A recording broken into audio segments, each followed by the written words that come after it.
I've been attached with the feeling of waking up with you by my side.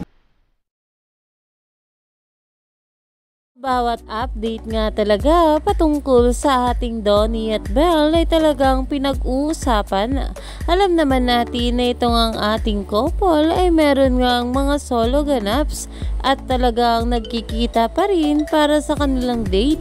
Pero ito na nga guys, ang pag-uusapan natin ang post nga ni Kuya Robbie sa kanya social media account na kung saan ay nag-celebrate nga sila ng kaarawan ni Kyle Echari.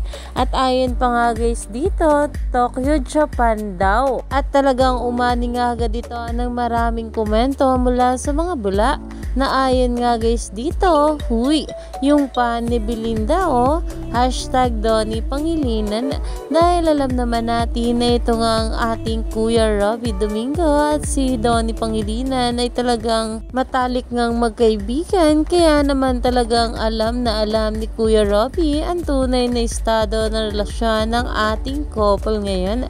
Kaya naman stay tuned lang tayo for more update kila Donnie at Belle sa mga susunod pa na ayuda, dahil marami pa nga talaga tayong dapat abangan sa ating couple ngayong araw.